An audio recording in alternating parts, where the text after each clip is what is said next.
불완전 줘도 얘는 나한테 안 줘도 되는 사람. 얘가 어떠한 상태가 되든 내가 사랑을 무조건 줘야 되는, 줘야 되는데 하나님이 나에게 아내와 남편을 주시고 자녀를 주신 이유는 정말 사랑하고 사랑하라고. 우리는 사랑을 못하면 죽어요. 사랑할 대상이 없다는 건 정말 힘든 일이에요. 사랑받지 못하면 우리 살 수가 없어. 당신 사랑. 그러니까 사랑, 자녀는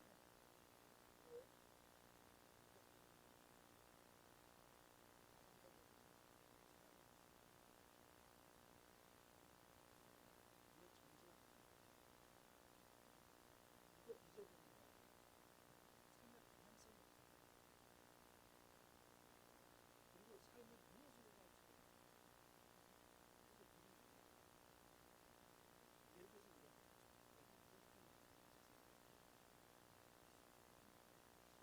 이런 질문을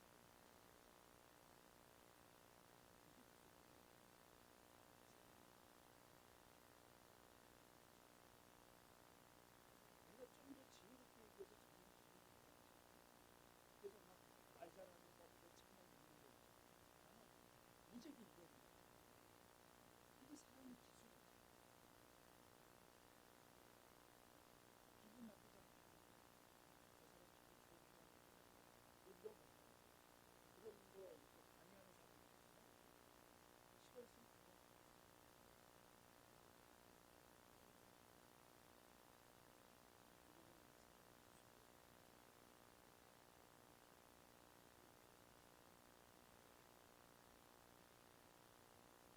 충분히 사랑해.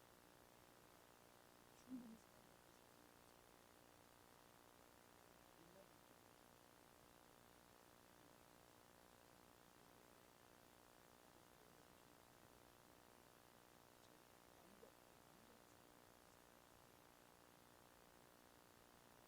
완전한 사랑을 받았기 때문에 우리는 완전한 사랑을 할 수 있어요.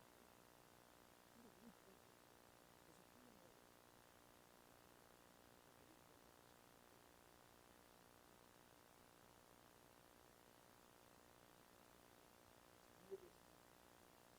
자녀를 하나님은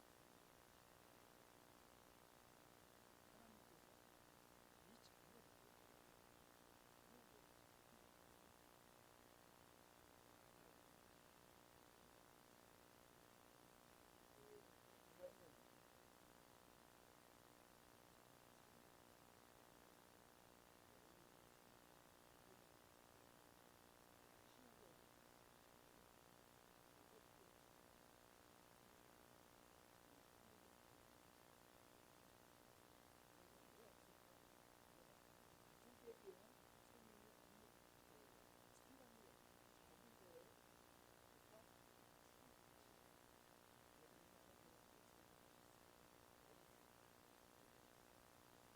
이 에덴의 삶을 살면 가족을 다 생명이 끝나. 그러니까 에덴의 삶이 뭘까요? 여러분 아니면 그거 보면 되거든요. 선생님 그것을